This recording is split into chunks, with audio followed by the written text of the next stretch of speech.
What up? We are back and we are live. Welcome to What's Your Grail? I'm your host, Tony Sanders. And with me is a gentleman that has been killing it on Instagram. If you have not checked out his posts on Instagram, you are sleeping on a giant. You're sleeping on a giant. This is my bro, special guest, Comic Books NYC. Thank you, brother. Tony, I just want to say thank you for your support, bro. I mean, I think I started my YouTube channel back in like October of last year, and you were definitely one of my first subs. You put me in your, I think it was your 400 subscriber contest. You know, you asked people to follow me on YouTube. You've just always been in my corner, and now I'm glad to finally able to appear on your show. I think I've been putting it off for long enough. You know. Well, I'm glad to have you on, man. Like it was like whenever I would like see your posts and stuff, and on Instagram, and I'd be like, dude, he's got some books. I'm like, wait, hold up. And then like you'd be in the chats and stuff, and I'd be like, if y'all have never looked at his stuff, go look at his stuff, man. And then you did the did you do a contest video for me, or was it like it was a contest? I did do it. Yeah. Well, I did what did I do? I did a tag video maybe or something. Or something like that. Or maybe it was a contest video, and I don't know. It was the one where you had like the print or the art, the original art. Right. And it was the contest where you were like show 25 books or whatever, that one. Okay, yeah, right? Yeah. And then I showed a bunch of Golden Age books on that video, I think. And see, I was just like between the books and that was that was back in the day, quote unquote, before I was showing my face, and I was doing like the books in the background and whatnot. So I enjoy and then like this, I love your opening, man. The opening on your channel, love it, dude. Love it. I'm gonna be losing that view soon. Like theoretically I'm gonna be moving like around the beginning of the summer, because I finally became an adult and decided to own my own place as opposed to pay rent and whatnot. So the new place is not exactly going to have the same kind of view, because I'm not, I got some nice books, but I can't afford to buy a place as nice as the places I can rent. So that is what it is. So I always ask everybody at the beginning of the show. The show's about grails. So what do you consider your holy grail? Okay, so before I answer the question, Tony, I'm going to say this, okay? My personal belief is that a grail is something that I have that I'm very proud of, right? That, that I like to showcase, or as a collector, I say, these are my grails. Grails are a part of who I am as a collector. A holy grail, though, right? There's that word holy in front of the grail, and that symbolizes godlikeness or almost unattainable, unattainable level of grailness, right? Holy grail. So for me, when I think about holy grails, it's got to be something that I don't have, that really is like, I'm not, and I'm even if it doesn't seem attainable in my lifetime, right?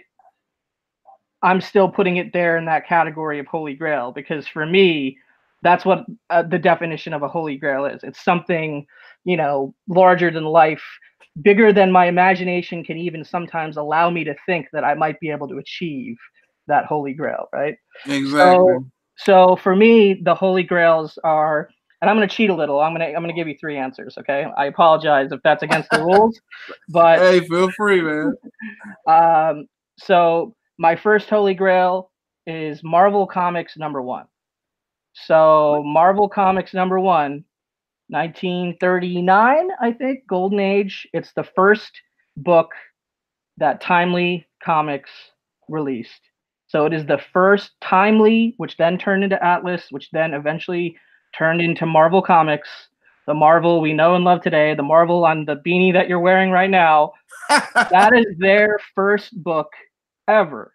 And to me, it's a mega ultimate holy grail, because it's like the Genesis, basically. It's the Genesis of Marvel. It's the Bible. Okay. Wait. you haven't been on the show but a few minutes, and we're gonna coin a phrase right now. Okay. Genesis Grail. Genesis Grail. I love it. So Marvel Comics #1, and look, not only is it the first, technically Marvel book ever. It's technically it was, released by Marvel when they were called Comics, but then they would later rename the company after the book, right? They named the company after the book, and it was also the first appearance of the Human Torch. So that's a huge first appearance.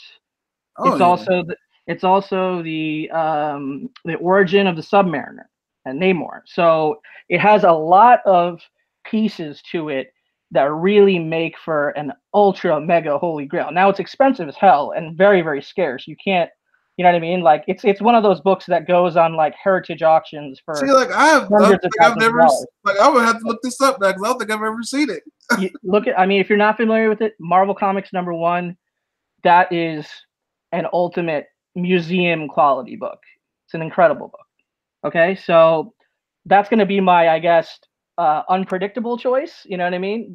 For my holy grail. Yeah, it is. That is rare. And I love Marvel, but as you can see, I'm wearing a Batman hat, so I'm a huge Batman guy when it comes to DC. So my second holy grail is going to have to be Detective Comics 27. How could I not go there? True.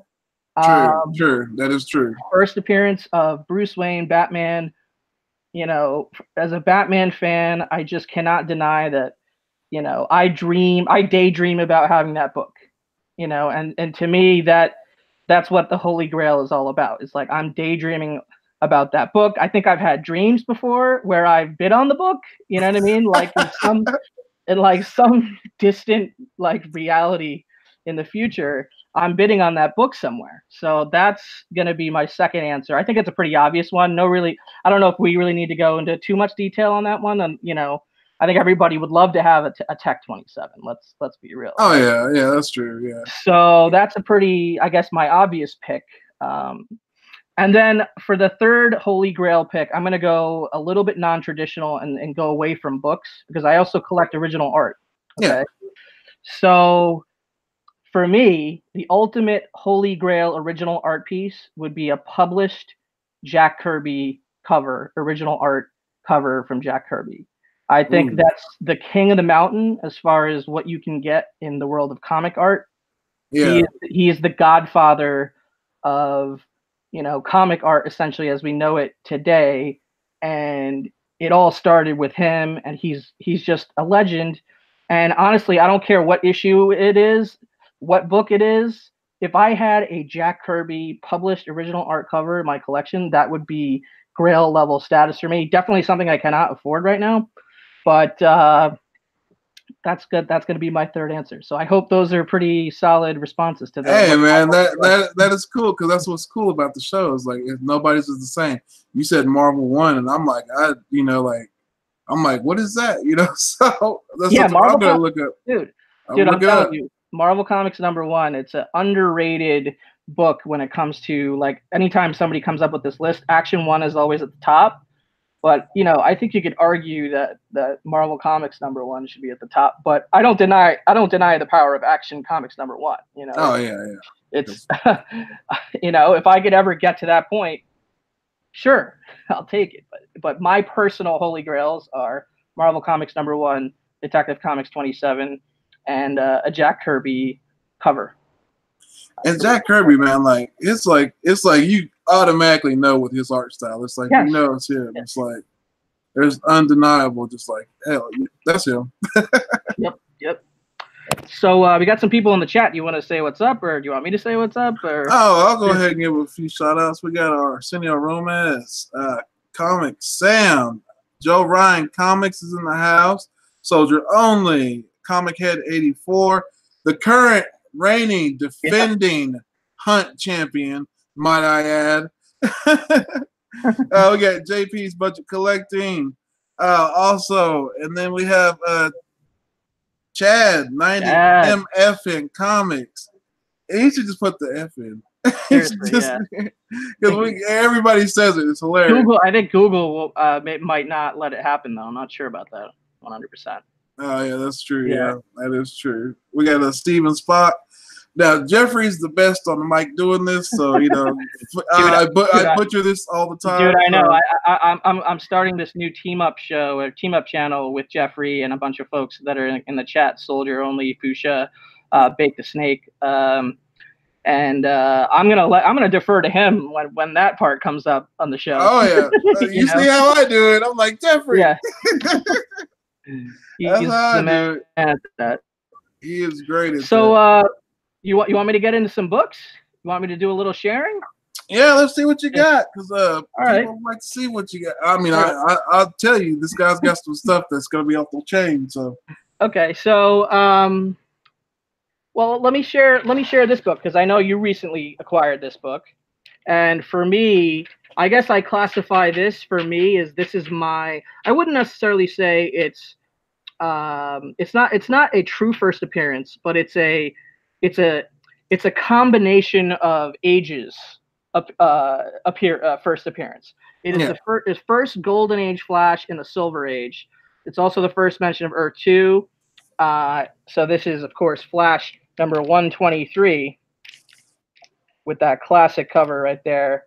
Yes. I think you recently picked it up. Yes, I did. Yes. 3.5 over here, and this is, of course, from the 1961 DC Comics.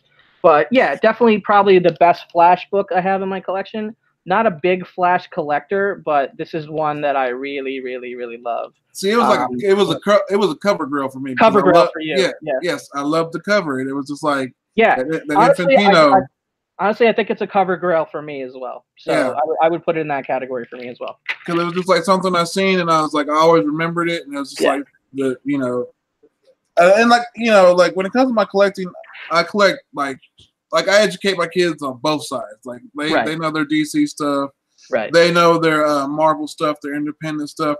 Like I said, we watched the Umbrella Academy and I watched all that. I binged that. It was awesome. But what was funny is like me and my kids are enjoying Doom Patrol more than Umbrella Academy. Yeah, I haven't started Doom Patrol yet. I really want to, but I haven't started quite yet. Speaking of, I guess you consider this independent to some degree.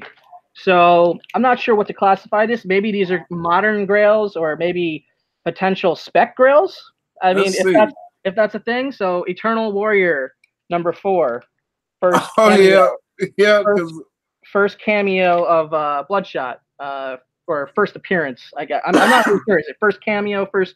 Yeah, it is a cameo, right? This is his first appearance. It's a cameo. Well, they say it's like his first thing though. Like So obviously there's a movie with Vin Diesel coming out. This might be a book that I flip, so that's why I call it a spec grail potentially, because I like the character and everything, but it's not like my Spider-Man or my Batman. You know what I mean? So this might be one of those books that turns into somebody else's grail at some point, but I have it in my collection for now, and it's definitely a cool book. And then really the follow-up to that, or the sequel to that, which is the first full appearance of Bloodshot, is Rise Zero. So is that the matted or the which one? This is the glossy. So this is the glossy. This is the 9.8 CGC white pages. This is the glossy version. I've got the matte version, but it's not. It's raw. It's not flat. And I don't think it would come back a 9.8, so I didn't send it in. Yeah. But I knew this one would come back 9.8. Alex the Comic Quarter already wants me to get to AF15. He doesn't want to wait around. He doesn't want to wait around. Okay. No, this will be a first. This will be a first if you do this. I will do it, but I'm going to wait a second. Oh, okay. This will be the first. So this book, okay, this is Teenage Mutant Ninja Turtles #1 30th Anniversary Edition, okay? This is from New York Comic Con 2014. And the reason why this is a grail for me is, of course, I'm a big Turtles fan. I don't have TMNT #1 like who dat. I wish I had that book. It's on my list to get eventually. But what this is it's an anniversary, 30th anniversary exclusive from New York Comic Con from 5 years ago, 2014. And this is my only CGC 9.9. So this is my 9.9 Turtles Grail, I guess. That's not. I guess that's not really a category, but a 9.9 Grail for me. I Yeah, only have 9. one. Yeah, I I only don't have even have a one. 9. I only have one 9.9. I have no 10s. Oh, So economics. so this is going to be essentially my highest score for a graded book, and it's also a pretty fantastic cover. It is cool though. Pretty cool Who cover. did the cover? It's Mike DeBalfo did the cover. Mike DeBalfo. So can't get more New York than that. It's pretty sweet. That is clean. Bonafide Feed Comics says Grading Grail. Yeah, that might be a category. Yeah, could be Grading Grail. Yes, because like I've always looked for a 9.9 and Yep.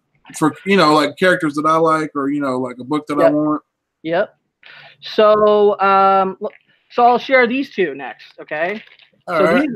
These I would consider cover grails. Okay. Superman 233, CGC 8.0, Neil Adams. I know you have this book. Just an iconic book, iconic cover. Has always been on my list. I was finally able to pick it up last year. Somewhere. And just the colors just really, really pop on this book. It's a great book. Who that cracked me up when he told me about like on that book that Neil Adams hates it. Really? That's interesting. Because he said he hates. Because all right, hold it back up because I can't even find mine right now. Well, I don't know if he hates it or not, but I know he sells prints of it at his table. Like, he said like the leg is like. The leg is long or something like that. I don't think he hates it enough not to make money off of it. Oh yeah, he'll make money off of it. Yeah, I would too. I was like, absolutely. So I would put that in the category of Neil Adams cover grail. Yeah. Neil Adams cover grail. Now that is why I wanted it. That is why I wanted it. Now, before I show my next Neil Adams cover grail, I'm going to show this book because this cover was inspired by this book. Superman number 11 from the Golden Age. So you got Breaking the Chains in the Bronze Age, and then you got Breaking the Chains in the Golden Age. So that is a Fred Ray cover, I believe. Yep, Fred Ray cover. And that's Superman 11, right? 11. Superman number 11 from let's see, July of 1941. Y'all see that? Y'all see that? Tough joke. NYC boy, he got some books. So there we go. Check one Golden Age book off the list. All right. So next up, another Neil Adams cover grail for me, Batman 227. Okay, just an incredible cover, an homage book to Tech 31, which is another grail of mine. I wouldn't put Tech 31 in the Holy Grail category because Tech 27 supersedes it. Yeah. But this is a fantastic homage cover to Tech 31, which is one of my favorite covers of all time.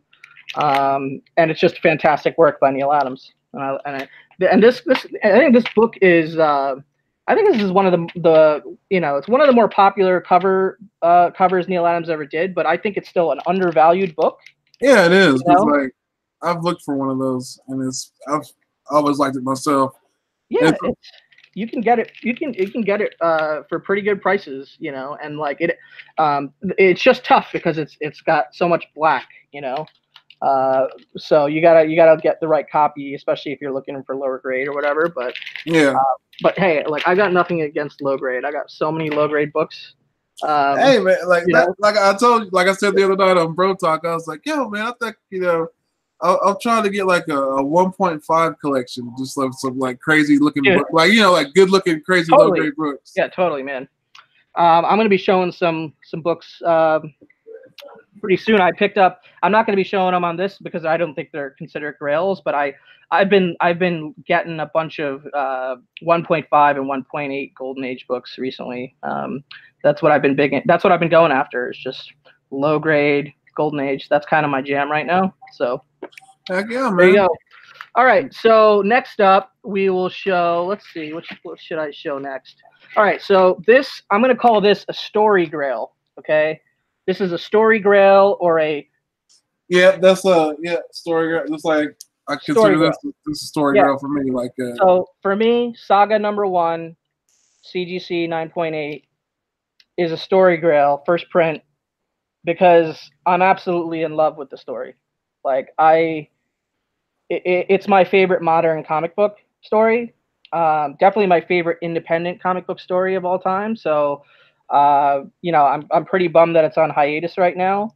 But all 54 issues for me, you know, there might be one or two issues that, you know, kind of weren't, you know, as good as maybe the first 10 to 15 issues. But all in all 54 issues have held my interest. And I am just waiting with bated breath for it to come back. And this is probably a book that I would never get rid of. Well, you never say never, but this is definitely a story grail for me, and it's directly correlated to my love of reading the book. See, that's a story grail, and it could also be considered a modern grail too, because a lot of people absolutely, definitely a modern grail as well. So, all right.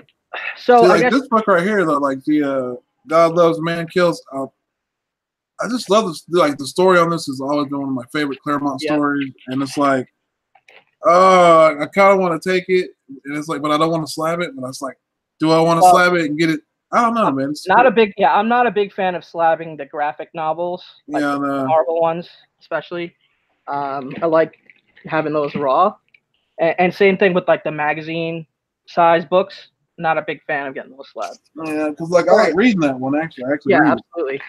All right, so I'm gonna keep going down the modern route just because I just went down that route with Saga. So this is a modern cover grail, 100%. Yep. Tech 880.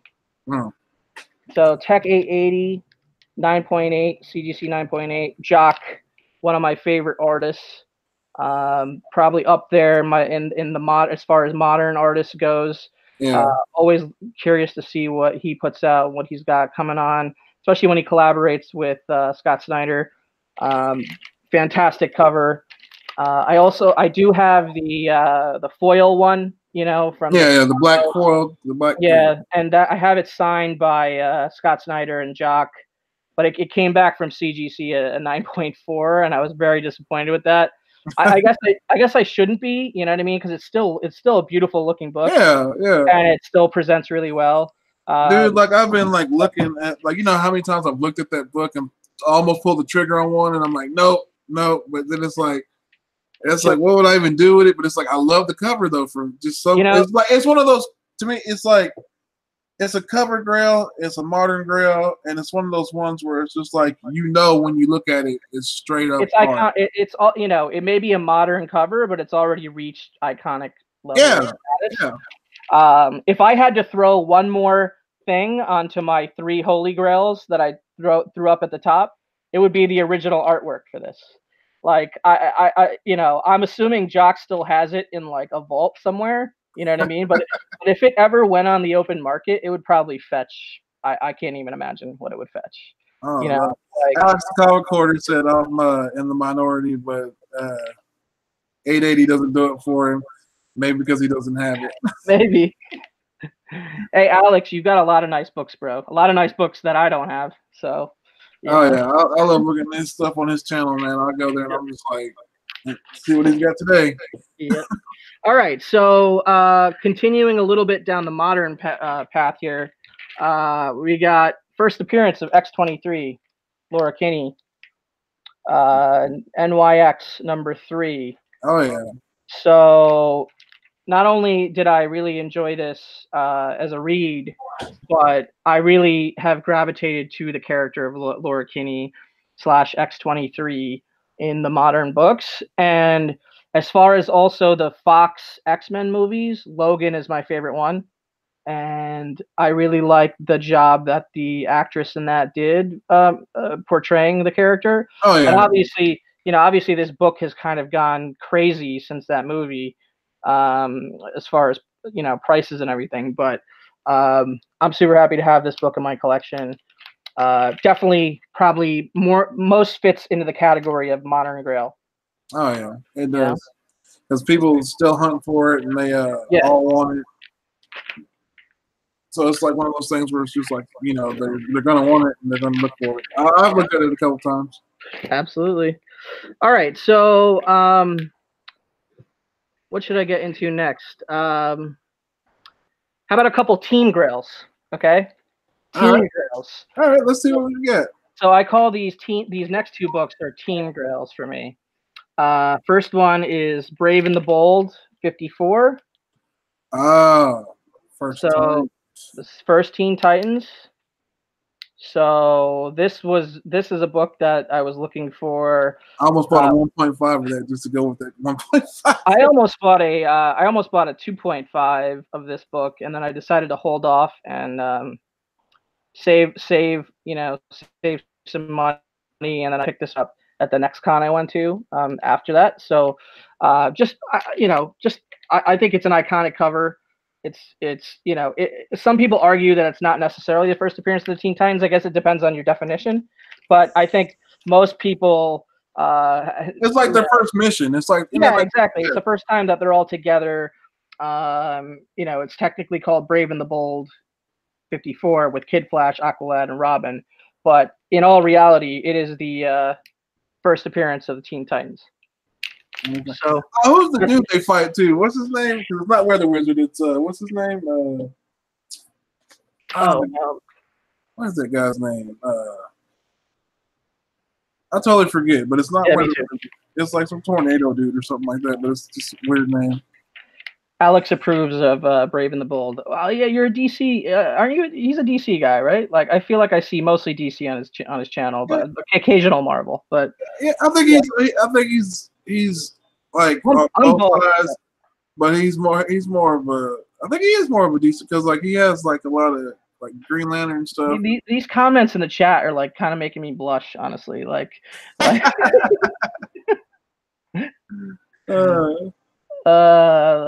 you guys. I think that's a bit of an exaggeration, but I don't know. All right, this is also a Team Grail, another book that we share in common on the Grail Bro front. So this is Giant Size X-Men #1. Yes. No explanation necessary. I'm not going to spend too much time on it. You know why? It's a Grail, and it's a super nice copy.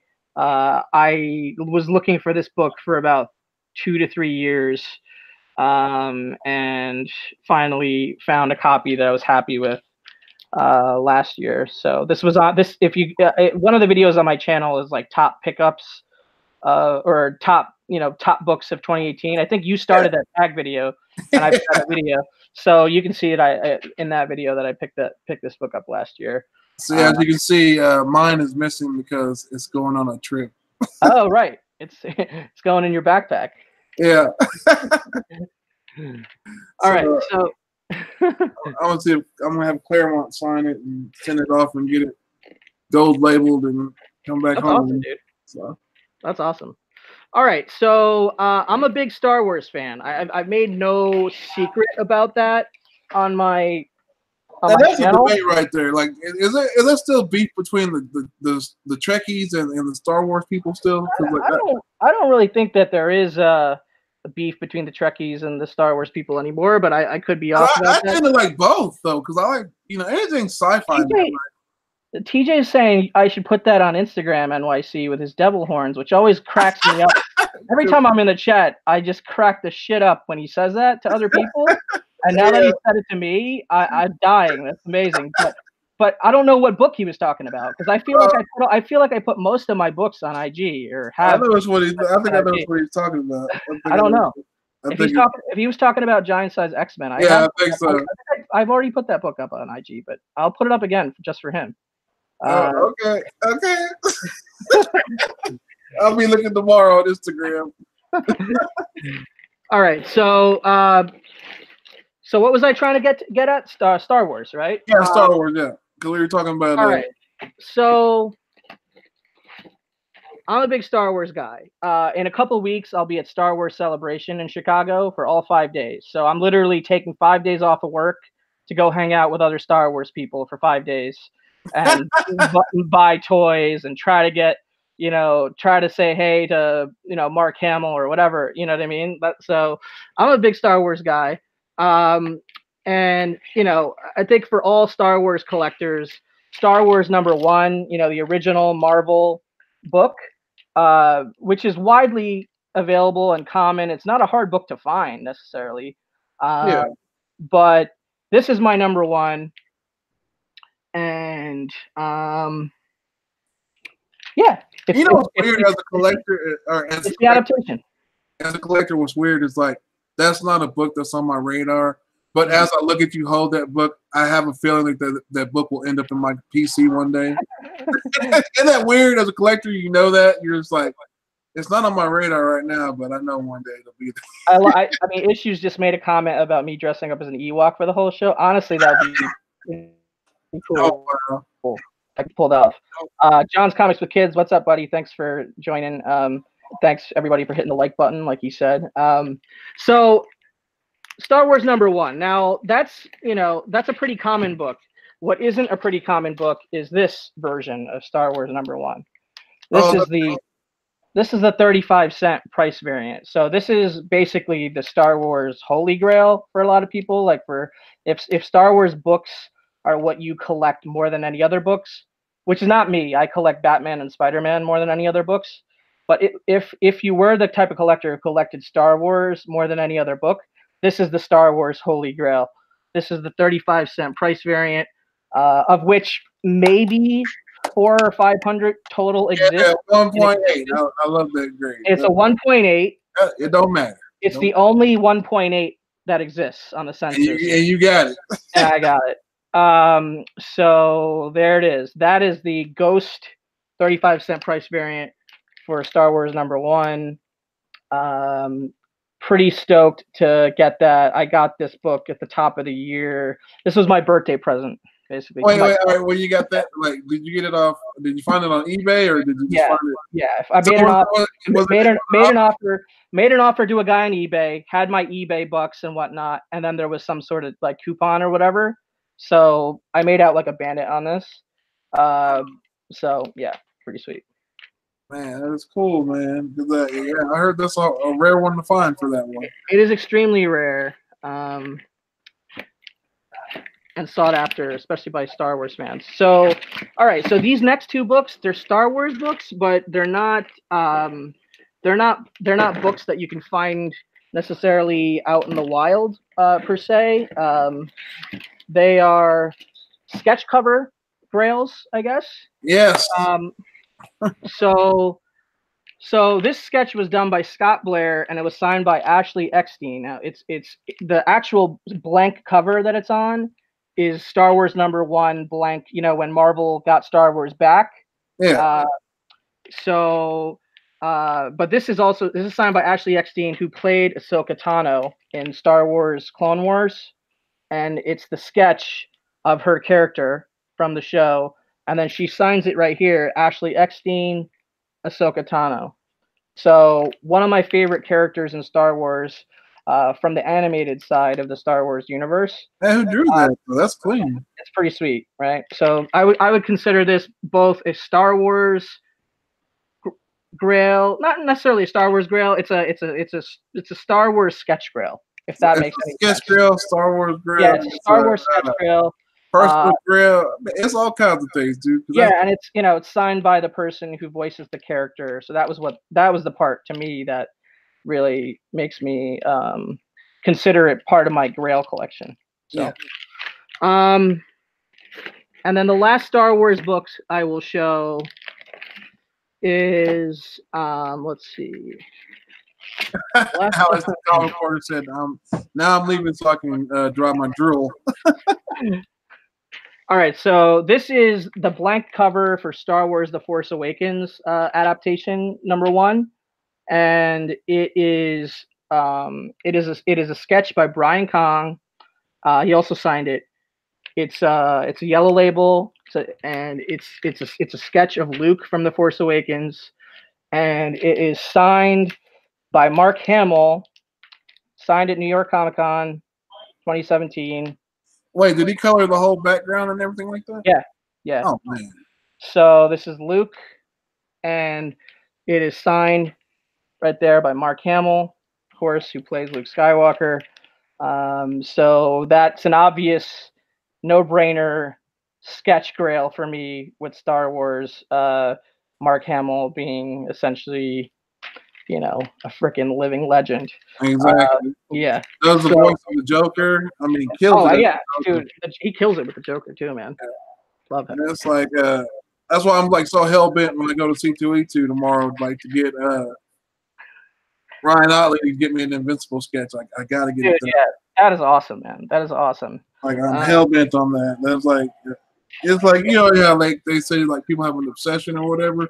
Like that's an obsession. Like it just popped. Like my wife was like, "Are you like since I've," and it's like it's Reggie's fault because if I hadn't won that trivia thing that one time and I picked up that Invincible stuff because I was like I'm a Ryan Otley fan, and they had that blank sketch book, and I found it in my box and I was like, oh dude, and Ryan Otley's gonna be there. Oh man, I don't care how much. You gotta just like I said, just rush in and get into Artist Alley as soon as you possibly can when the doors open on Saturday, and you'll be good.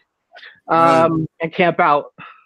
All right, so next up, low grade is better than no grade. This is ASM 129. It's a 2.5. Okay, I think it presents pretty decent for a 2.5. It's not, it's not the worst looking book.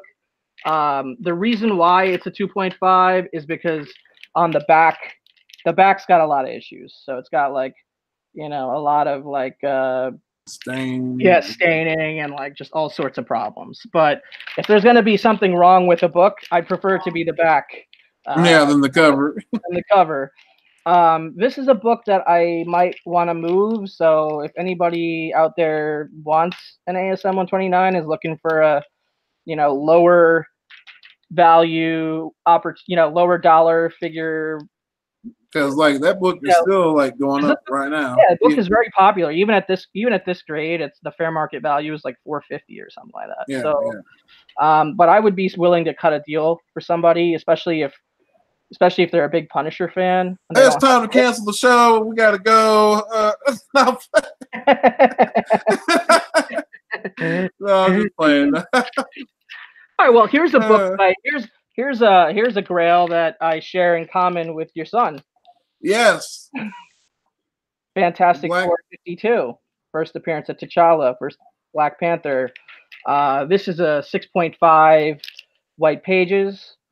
Now, it came back from CGC with the most amount of what's that stuff called again? Newton rings. Newton rings, yeah. So this is my worst example of Newton rings gone haywire from CGC, and I just haven't gotten around to sending it back. Because sometimes it's like a hassle if you want to do it. It's a hassle, and I really hate mailing. Like once I get the book in my possession and it's a slab, unless I'm selling it to somebody, they should say put him on a payment plan. He'll take that 129. Honestly, I'd be willing to do that for him. I mean, hit me up. I mean, I know he's probably joking or whatever, but hit me up. We could talk. No, give it to me. I'll do it. Oh, all right. You guys fight it out. I would do it for you. Issues is on.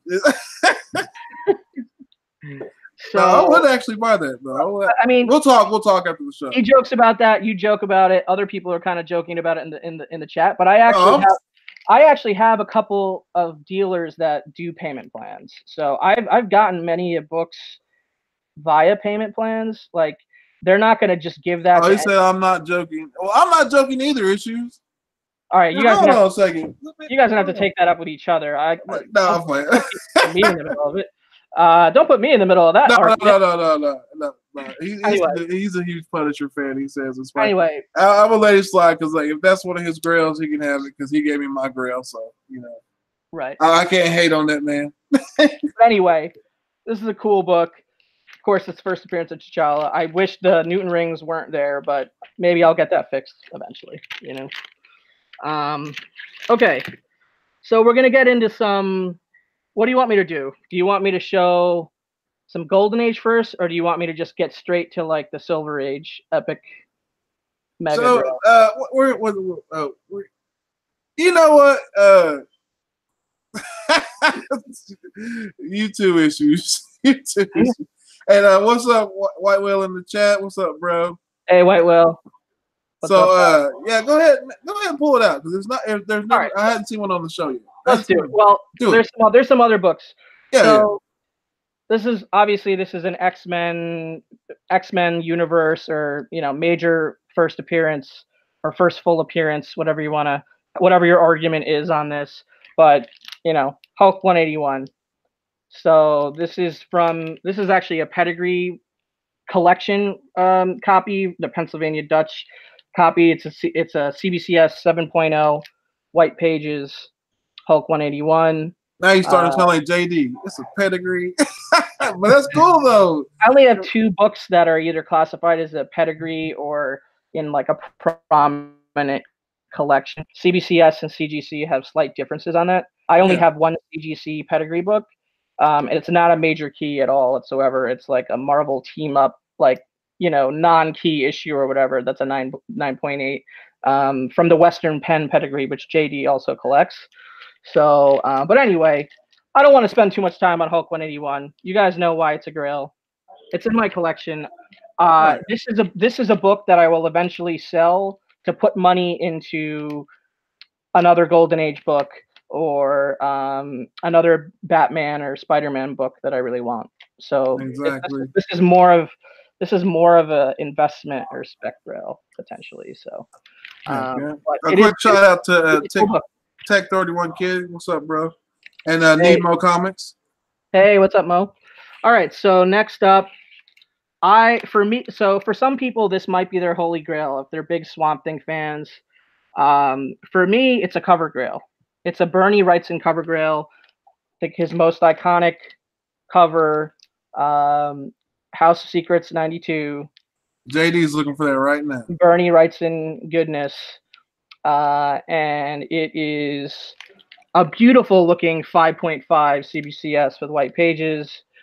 TJ is saying I need to keep that 181. Let's talk. We'll talk strategy on that one. So this is House of Secrets 92. First appearance of Swamp Thing. For me, it's a Bernie Wrightson cover grail, and that's why I want it in my collection. That's why I consider it a grail. For someone like Alec, it might be his Swamp Thing grail or one of his holy grails, because I know he's a big Swamp Thing guy. Because JD was telling me he was looking for one of those. Him sharing the name Alec with him and everything. Deeper connection than I have to the character. For me, it's more about the artwork. It's just an iconic piece from Bernie Wrightson. So, and you want to hear something weird about and people it's just all right, the Swamp Thing movie from the 80s, I enjoyed it. And if you didn't enjoy it, too bad. You know who made the movie? Wes Craven. So suck on that. You tell him, bro. You tell him, man. All right. All right. So this is probably the biggest book I have that's signed by Stan Lee. Okay. Journey into Mystery, 83. Man, that's a lot of people's grail too, right there. It is a CBCS red label, so it's not CGC, so it was verified after the fact. But as you can see there, the signature placement is good. Is really good. And the red label kind of goes well with the colors of the book. And I think it's probably one of the best presenting Stan Lee signed books that I've ever come across in the marketplace. So that is why I had to get it. Yeah, it is nice. I like that. First Thor. First appearance of Thor. Okay. Another major Silver Age Grail book. Tales of Suspense, 39. Man, come on now. You're killing us. Killing us. This is Tony Stark. This is definitely a low grade is better than no grade situation. It's a CGC 2.0. Mr. Garrow. I'll run with that. NYC, Mr. Garrow's like, NYC, do you want to be my friend? Dude, we're friends, man. Just hit me up. I can't give you any of my books, but we are friends. Maybe my best friend, he says. Okay. Wait, hold on a second. White Whale says you got to get re-slapped with the new CBCS label.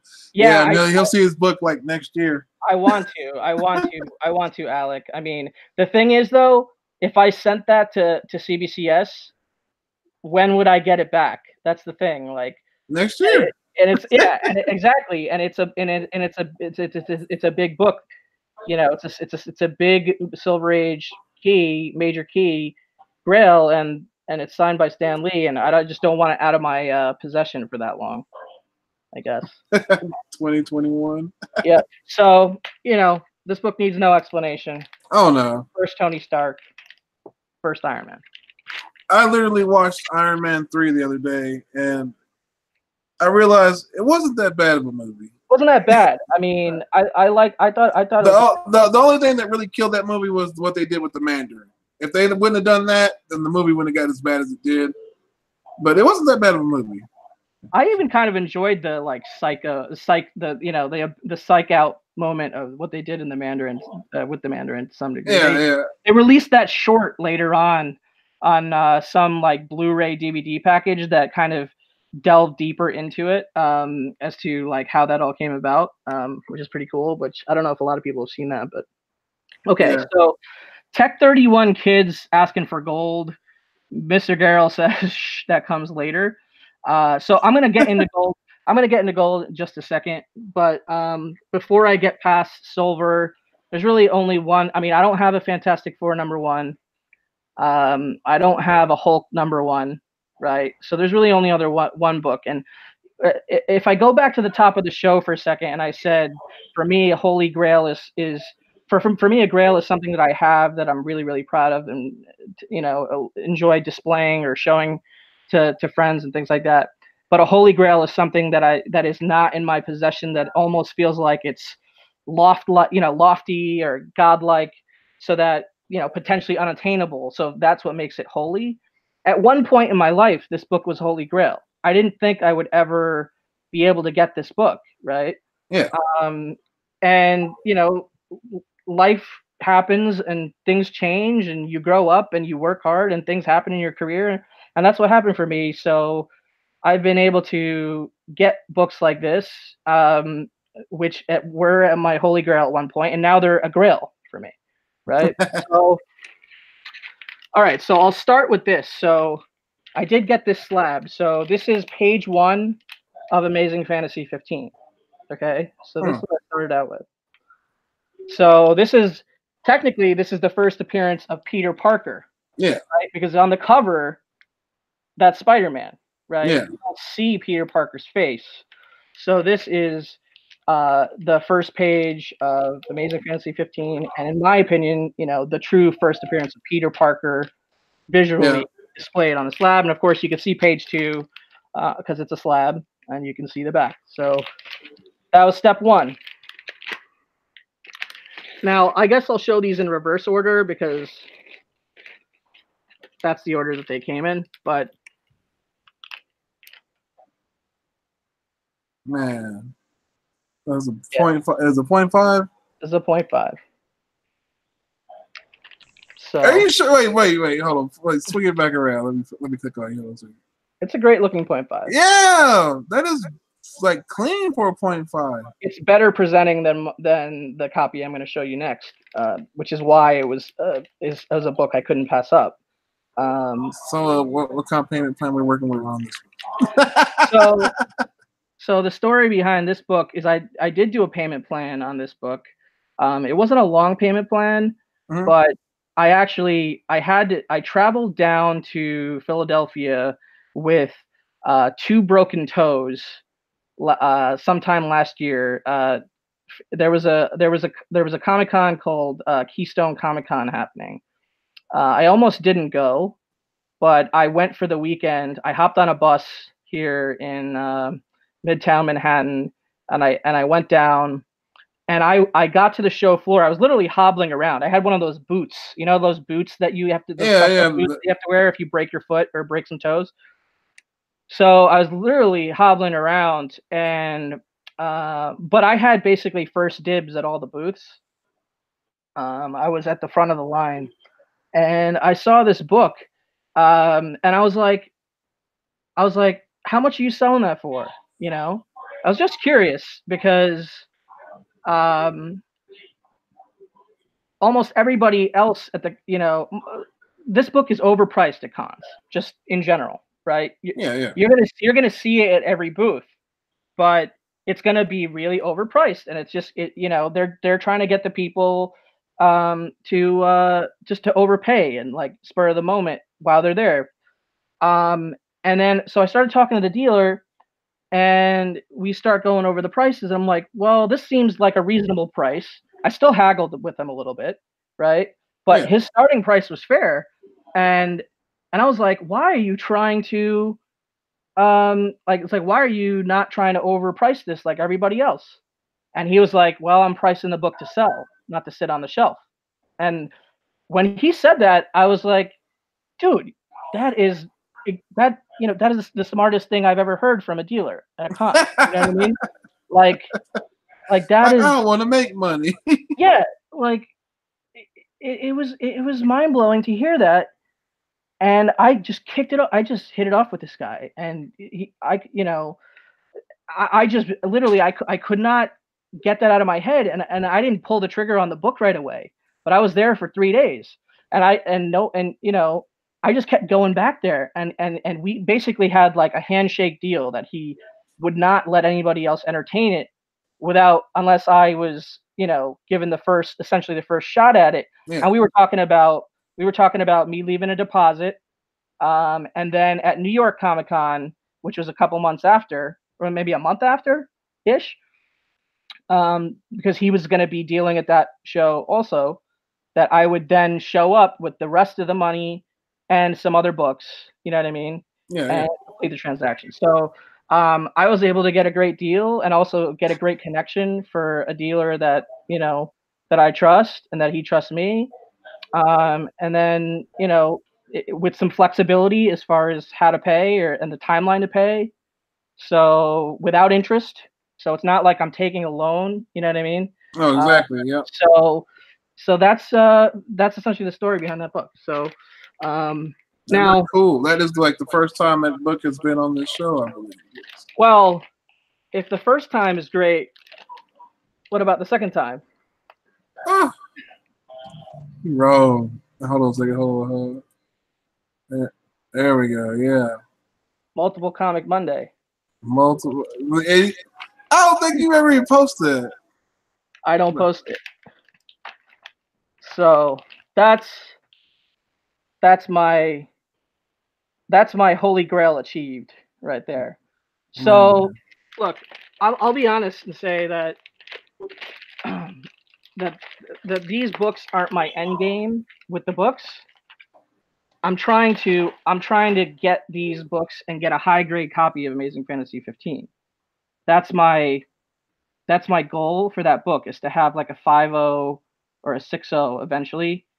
Now I have a 0.5 and I have a 2.5, and I'll just I'll save more money over time, and I will use those books along with the money that I save to upgrade at some point. That's my goal. That's my goal with that book. So, and that's like JP says he no longer likes me.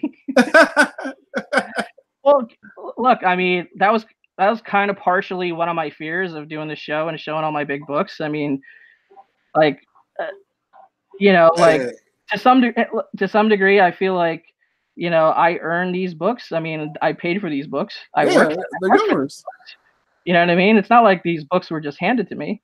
And I'm pretty proud that I can have the books. So Comic Head says, and a fourth on the wall behind me. So that's just that's like a poster with like an LED light thing. You see how the little things light up. So that's just kind of like a kitschy thing. So I don't know. I think like all of us as collectors, like all right, when we were younger, TJ still loves me. Okay, everybody still loves me. Everybody's happy. When we were younger, we we had a budget or whatever, as kids, so you couldn't get what you really wanted. Dude, I couldn't get anything. Yeah, and I feel you. Yeah, I couldn't get anything. Okay, so before I go switch to the Golden Age, I'll show you this. This is, I guess, a sculpture grail. So this is a sculpture of Amazing Fantasy 15. It's like an actual 3D sculpture. So this was made by Marvel, I think in like 2005 or 2006.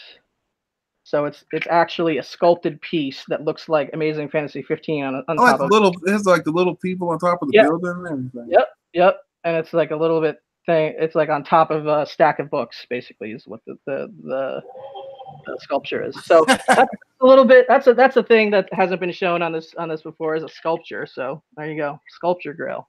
Oh yeah. Okay. Golden Age. See the Golden Age. This book's Baffling Mysteries #7. So Pieta cover. Pieta cover. Low grade is better than no grade. 1.5. Very scarce and rare book. I'm not a huge pre-code horror guy. I only have a couple, like maybe like 5 or 6 total in my collection. But this is my favorite one. So I consider this my Golden Age pre-code horror grail. It's a very rare book. And it's probably my favorite Pieta cover. So it's also a Pieta cover grail for me. Baffling Mystery 7. Cool. Okay, so these next two are Alex Schomburg Golden Age grails. This is Fighting Yank 23. Oh, is that the clan one or whatever with the? Yes, this is the good girl, with the Ku Klux Klan and the snake. It's an iconic Alex Schomburg cover. It's a 0.5 because there is a half-page cutout of page 7, so it presents a lot better than 0.5. So basically, it could be like a qualified, like what, like a 4 or 5 or something. Yeah, I guess it could have been graded qualified potentially, but instead they graded a 0.5 label. But it looks clean though. Yep. So that's the Schomburg Grail for me. This is also an Alex Schomburg cover grail. Startling Comics #38 from 1946. I've seen that. Yeah, so this is called considered the hypodermic needle cover. So you can see that there's like some craziness going on with the needle right here. The girl on the table and everything. So yeah, this is some crazy Schomburg goodness right there. And it's a 5.0 creamed off white Startling Comics #38, Alex Schomburg. Schomburg's my favorite Golden Age cover artist. Is a very popular Golden Age cover artist to collect, along with Matt Baker. I don't really have Matt Baker. So yeah, so Startling Comics 38, definitely one of my Schomburg grails. All right, I'm gonna get into some DC Golden Age now. DC Golden Age.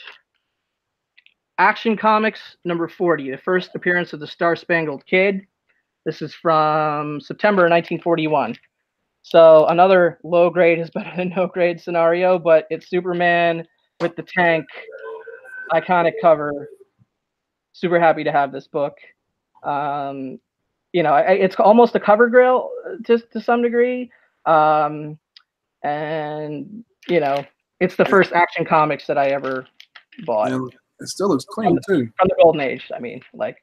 See, you're like me. Like when I look for like a low grade book, I look at see how it presents. Yeah, me too. For the most part. Bonafide Comics is asking me if I have any LB Cole. I don't have much LB Cole. I'll be honest. None of the books I have. I think I have maybe one LB Cole book, and it's a raw book, and I didn't pull it out for this, like Grail rundown. Yeah. So I mean, I would love to have more LB Cole. I think I only have maybe 40 or 50 Golden Age books, and for me, that's a lot. Like, you know what I mean? Like, I'm very careful about every Golden Age book I pick up because the dollar value is it's just another level. You know what I mean? From a standpoint. But Action Comics #40. I already showed this earlier, but quick reminder: Superman #11, right?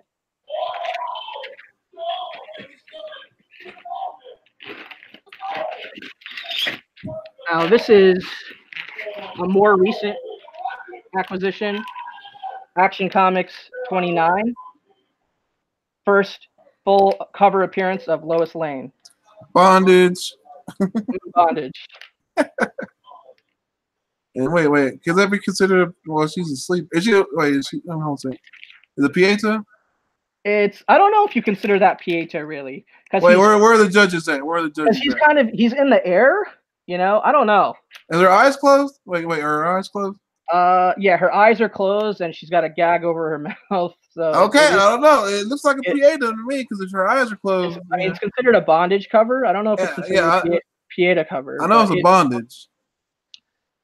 Yeah, so I don't know. I'll have to defer to the chat on that. But yeah, what do y'all think, chat? Is that a Pieta cover as well as a bondage, or is it just a bondage?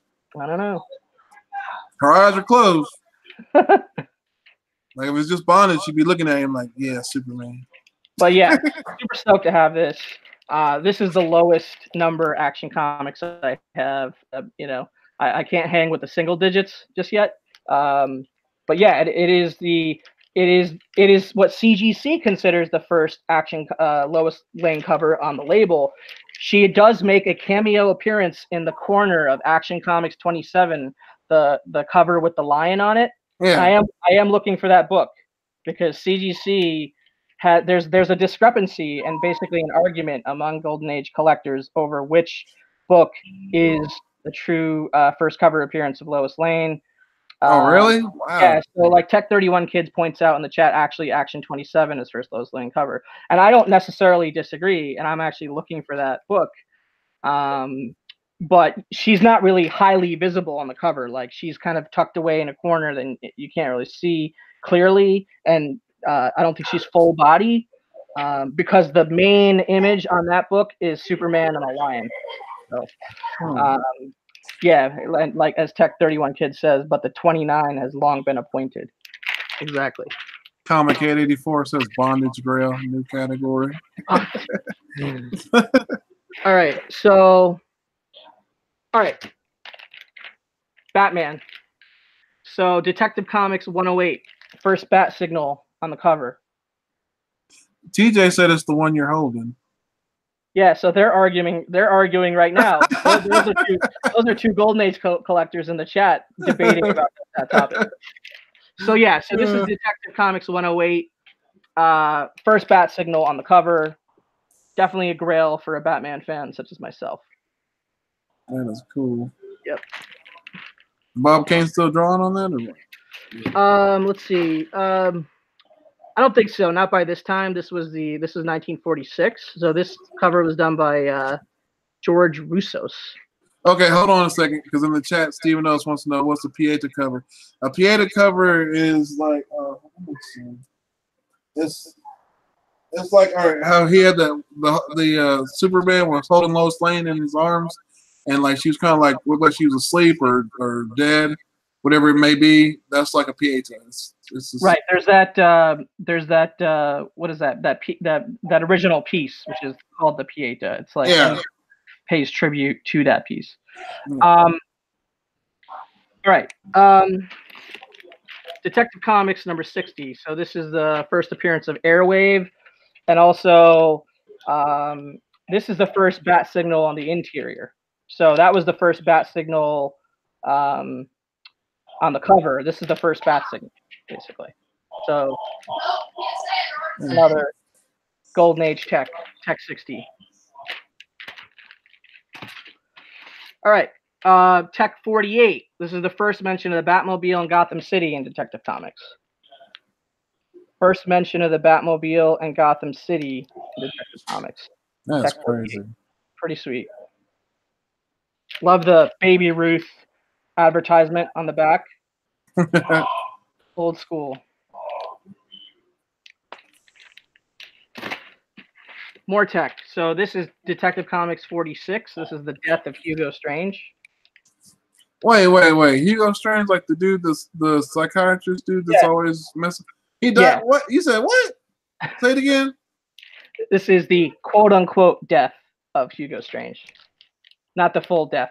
Okay, because I'm like, well, he's still causing havoc right now, isn't he? Yeah, exactly. So this is a Bob King cover, and it's a CGC 5.0. Definitely a very nice presenting mid-grade Golden Age tech book. This is my second oldest Batman book. And then This is my oldest Batman book. I have not been able to get anything lower than this or older than this. This is a Bob Kane and Jerry Robinson cover. It's Detective Comics 42. CBCS 50 with a check mark, off-white to white pages. Fantastic cover. I love that grin on Batman's face. I don't have anything pre-Robin, so the first appearance of Robin is Tech 38, so I don't have anything prior to that. So yeah, pretty sweet. Mr. Grail, no, not after this one. I'm not retiring the show. The show must go on. There's still people out there. The show must go on. There's still people out there that have much better collections than me. Don't get me wrong. All right, so I'm going to switch to Timely. I've got more Timely books than I'm going to show, but I'm only showing these two. And I'm showing them in honor of Tony's Grail hunt at C2E2. I'm really hoping he comes through and finds something that he loves for the right price. Exactly. JD's got to help me.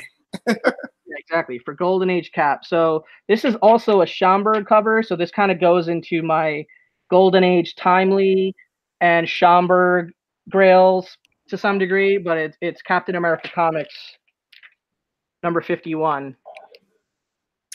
Clean, dude. Oh, I want something like that in my collection. Just hold on, let me click on it. Yeah. Yeah.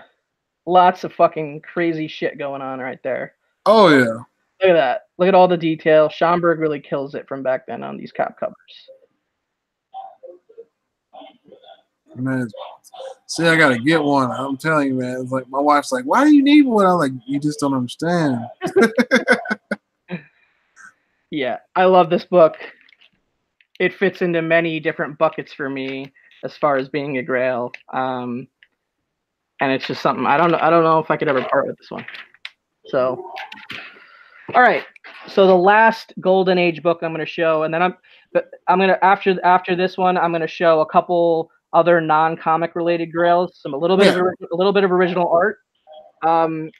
So this is another Captain America Timely book. This is my oldest Captain America Timely book. It's Captain America Comics number 20. This is a Sid Shores cover. Oh, let me click on it. Man. Oh, that's got Submariner on there too, huh? And the Nazis, got the Nazis. Gorgeous. Dude, gorgeous man. I'm telling you. Gorgeous. Go right. So yeah. So it could go right there up on the mantle. Just I got a spot for it. Let me get I gotta get mine, man. I'm telling you. So so I hope everybody enjoyed all those comic books that I showed.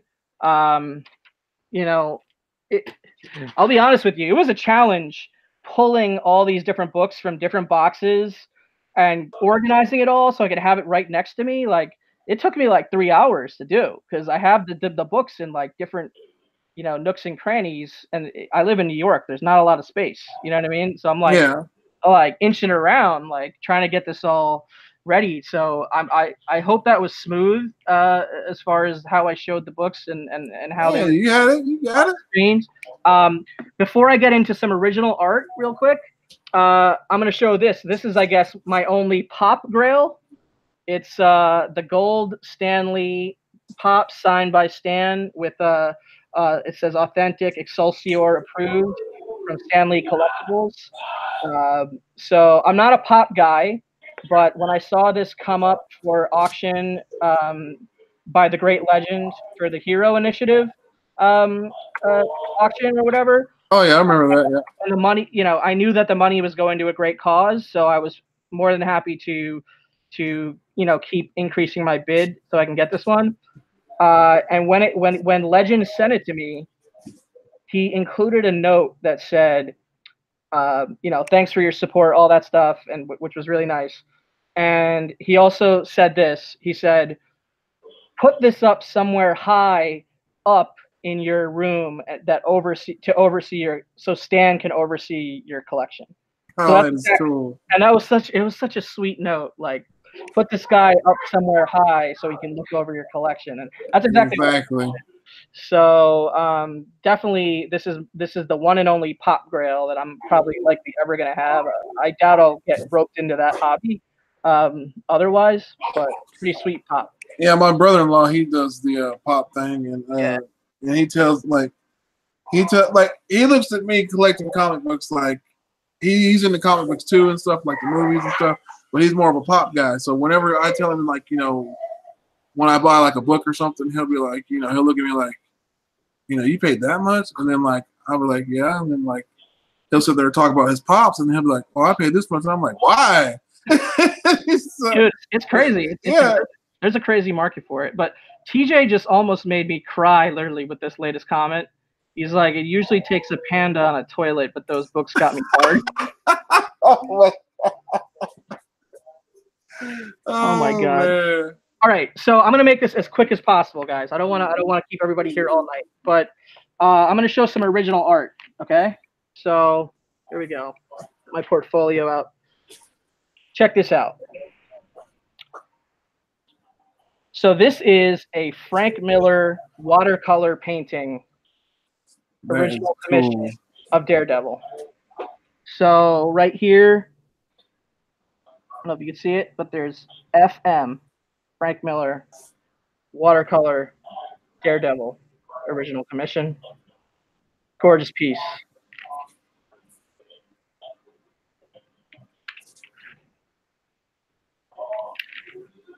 Next up.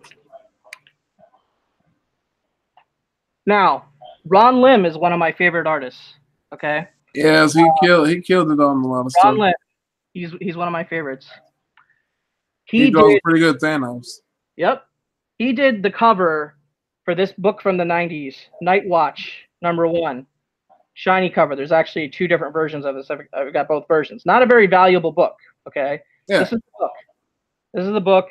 I put it in a top loader. I don't know why. It's not worth much. So just one more look at the cover, right? Well, this is the original art. Oh, look at you.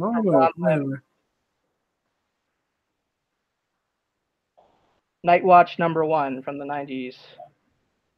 Ron Lim, original watercolor painting artwork. That is cool, man. I told you when you did that one video, I was sitting there like, I had to watch it twice. I was like, because I was looking at the original art, and then you showing the books, and I was like, I forgot looking at the books because I was looking at the art. So here's another Ron Lim. This is a commission piece. It's Thanos versus Silver Surfer. Ron Lim. I don't know if you see it. Man, that is cool, dude. I told you Ron Lim draws a good Thanos, man.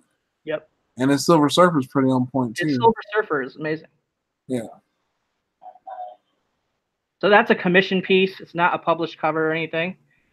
So a poor man's comics is bidding $10 on it. All right. So, all right. Next.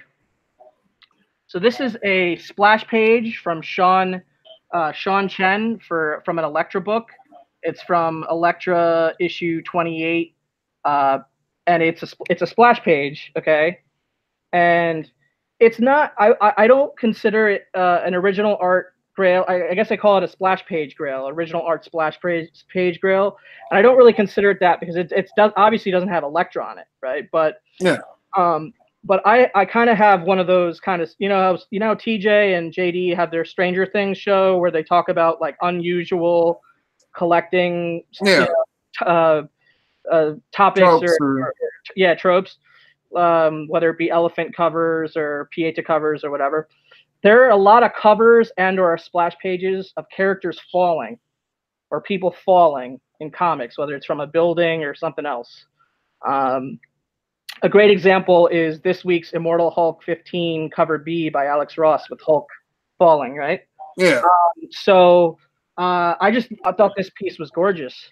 It's a published splash page, and it really wasn't that much money at all. Sean Chen isn't really, I guess, one of those like amazingly sought after artist, but he is a published artist for Marvel, and he worked on a lot of Elektra and other stuff. So just wanted to show that real quick. That is cool though, the detail on that. All right. What order should I do this? All right, do it this order. So this is a published page from David Finch. It's a splash page from Wonder Woman book. This is Wonder Woman number 46, page 7. As you can see, the scene up here, Wonder Woman. So it's a two-panel sort of hybrid splash. But then you see all the detail. Look how much detail there is. Look how many heads you had to draw, man. That's crazy. All those heads, yep. So I think David Finch is an absolutely incredible artist. And this is the only piece I have by him. So I consider this a David Finch Grail or a splash page Grail, original art Grail. All right, we got another original art. This is a page from All-Star Batman number 6 from Jock. Jock did the interiors on this, so you can see he's drawing Mr. Freeze.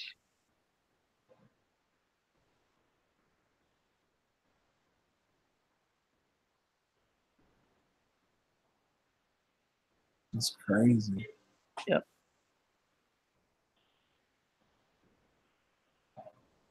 It's like there's so little detail, but there's so much. Yeah, exactly. So Jock has incredible movement, right? Look at the movement of the story from panel to panel, and this is something that White Whale Alec talked about in his video about Jock, how he has this incredible timing with, you know, he's just one of my favorite. Wait, hold it. Wait, let me click on it real quick. Cause hold it up, cause all right, like to the very bottom, like the very bottom panel. Hold it up a little bit. So is that like that's like literally him coming into the room, the middle of the room, isn't it? And then like he's like, yeah, because it's like it's him coming in, then he's in the middle of the room, and then when he moves off, but like you can just see it though. It's like it's cool. Yep, it's a cool piece. It's, you know, it's not really a splash page because of but it almost presents like a splash page just because of the non-traditional spacing and movement of the panels. It's like not your normal panel by panel kind of style page, right? Exactly. So that's why I did that one. Okay, so this I consider a published cover art, comic cover, I guess, Grail, or another Jock Grail. You saw the Ron Lim cover, published cover, but this is also a published cover. This is Azrael number 3 from DC. So Jock did the book. So this is the book, right? Mm-hmm. Here's the original art.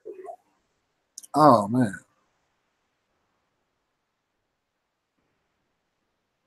That is crazy. Just the use of lines and negative space and just come back on.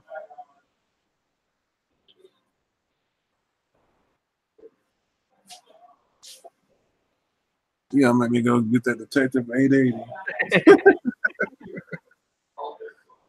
All right. All right. I think the last piece of original art I'll show it's another published cover, but it's not of a comic book. It's of a hardcover book, which is a collection of stories from the Golden Age from a character called the Heap. The Heap was a character in the Golden Age that's reminiscent of Swamp Thing or Man Thing. Like he predates Swamp Thing and Man Thing. So really, Swamp Thing and Man Thing probably never would have been created had it not been for the Heap. See, now I've never heard of this. Man, so wow.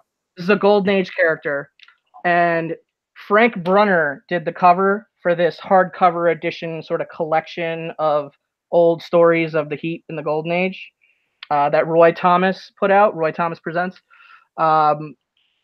It is of, and this is what makes this. And Frank Brunner, if you guys don't know, he did a lot of artwork in the Bronze Age and early Copper Age, I believe, for Doctor Strange. He's a pretty baller artist, underrated artist in my opinion. But so this is Frank Brunner cover for Roy Thomas Presents the Heap, Volume 2, I believe. So that's the Heap. and he's reading Man-Thing. So it's like an ironic cover. There you see the Frank Brunner signature and symbol on it. But yeah, that is a published cover for a hardcover book. It's a painting. So I haven't gotten it framed yet. I need to get it into a real frame so I can put it on the wall. That is crazy, because so that's what the Heat looks like, and yep, that's the Heat. Man-Thing looks straight up like a like straight up like a ripoff of that dude. Man-Thing and Swamp Thing were, you know, essentially inspired by the Heat in the Golden Age. That's crazy. So that's probably one of the crazier ones. I've got maybe 5 or 10 other pieces of original art which I would consider grails, but they're not in my possession here. You know, maybe I'll show them on another video at some point, but that's a little bit of original art for you guys. So that's cool. So I think that's it. I think that's all I'm going to show. I think I showed a whole bunch. So for y'all that don't know, this is ComicbooksNYC, and I told y'all he's got some stuff, and he pretty much killed it, man. So you got anything? You were talking about you were doing a show coming up earlier. So you got anything? So, you know, if you're not already subscribed, I'm ComicbooksNYC on YouTube and also on Instagram. So at ComicbooksNYC. This Saturday, I'm going to be guest appearing on Big Lion Cat auction. So I'm just going to be hanging out. I don't know if I'll be selling necessarily, but I might, or maybe I might whip out a book. We'll see. But I'm at least going to be probably guest hanging out on the Big Lion Cat auction. Then on Sunday, myself, Jeffrey Comic-Con Henson, Bake the Snake, Soldier Only, and Fuchsia Only are going to be on Sunday night, 5:30 Pacific, 8:30 Eastern, on our brand new channel. It's a new channel called Direct Edition Squad. We all released a trailer like 2 days ago, sort of telling people what the show's about. But basically, it's going to be a show where we talk about all things pop culture, and even go a little bit outside of pop culture and talk about like food and stuff. Like we're all foodies. Yeah, we're all foodies, and you know, we're going to talk about video games. We're going to talk about, you know, movies and TV, comics, of course, but a lot more topics will be on the table than just your normal comic show. And it's a good crew of people, like, you know, all community members that hopefully that we've been exposed to at one point or another. But I look forward to kicking that off. If you haven't already subscribed to the Direct Edition Squad, go check it out. The trailers are available on my channel or Jeffrey's channel or any of those people that I just mentioned. And his link is in the description. So if you haven't subscribed to ComicbooksNYC, it's in the description. And then the next thing I got coming up is on Thursday, April 4th. So JP's Budget Collecting, who's in the chat, and I are launching a new collaboration series. We're going to switch off channels, but the first episode is going to be on my channel on Thursday, April 4th at 9 p.m. Eastern. So that's 6 p.m. Pacific. The show is called Gotham City Chronicles. And every episode we're going to go over, like, you know, a mega story or a key story within the Batman universe. The first episode we're going to do Frank Miller's Year One. So that's a classic. Oh, yeah, it is. But we've talked about doing other stories like, you know, Long Halloween or Hush. Yeah, I was going to say Hush. Death in the Family, you know, so Court of Owls. So we plan on tackling as many of the major Batman storylines as we can. And then once we get past those, we'll go more obscure, you know, like, and we're just going to get our Batman reading on. So stay on the lookout for the first episode on Thursday, April 4th. That's going to be on my channel at 9 p.m. Eastern. And that's really all that I can think of that I have coming up in the short term. Like I said, I'm going to be in Chicago for Star Wars Celebration, so I know a few people out in the community are going to be at that. So I look forward to catching up or connecting with some people there. But that's all I got going on for now, dude. Oh yeah, well that is cool, man. Me, I'm going to C2E2, leaving tomorrow. I should be there. Supposed to be doing something with doing some hunting with the Comic Corps and as well as JD. So hopefully I find this Golden Age Captain America. Wish me luck, and my wife is all like, you know, you're going to Chicago, you be careful, and my kids are like, Dad, be careful, come back home. I'm like, I'm just going to a convention, son. I'm not going all around town. I'm just going to get comics signed and come home. Just be careful once you get that golden age cap, you're clutching onto it with your dear life. Oh yeah, I will be for real. Cause it's like, yeah, I'm nervous just going like on the like. I don't have a fear of flying or anything. It's just like taking books on trips. Oh, and then they're like when they're like not cheap books. Oh yeah, it's nerve-wracking, man. Yeah, so it's like, but I gotta do it. The craziest thing I ever did in that regard, if you will, is carry a copy of Amazing Fantasy 15 in my backpack on the New York City subway. I did that. I did that. I will admit I did that. Probably not the best idea ever. Man. But, yeah. Well, but good thing you made it home, man. I made it out safely on that one. But I gotta say that was probably the most nerve-wracking, like 25, 30 minutes ever. So because you know what you got, you know, you're just like sitting there like, man, I'm sweating this out. And it's like, yeah, so yeah, this whole trip thing is gonna be like, I told my brother-in-law, I was like, oh, we'll have fun, man, but it's just like I said, the whole traveling with books thing is totally, because like when I went to Dallas Fan Expo, I didn't have books. You know, I left with books, but I wasn't coming with books. Right. Yeah, I mean, leaving with the books is a lot more, I guess, fulfilling than heading there with the books. Because when you leave, you've got them signed, or you've got them dropped off to CGC on their way to get yellow labels, or you know, whatever, right? Or you bought the book there, so you're all excited that you have it, and it's all brand new and everything. Yeah. So you're in for some good times, bro. So I wish you the best of fortune on the hunt, and also on all the signatures and stuff that you're trying to get. So yeah, I'm trying to get it, man. I'm gonna try to get it. So people, like I said, this is What's Your Grails. I gotta shut it down because I gotta finish packing and get ready to leave to go to C2E2. Almost midnight over here, so damn. Yeah. So it's like, you know, I'm a night owl. I stay up late. So am I. So guys, I'll see you on the next episode of What's Your Grails. I'll find out who, you know, I'm going to be networking up in C2E2. Thanks everybody for showing up, and if you watch this on the replay as well, thanks for your support, everybody. Yes. And y'all guys have a good one. I got to finish packing, and I'll see everybody at C2E2 when me and JD go live and do something crazy.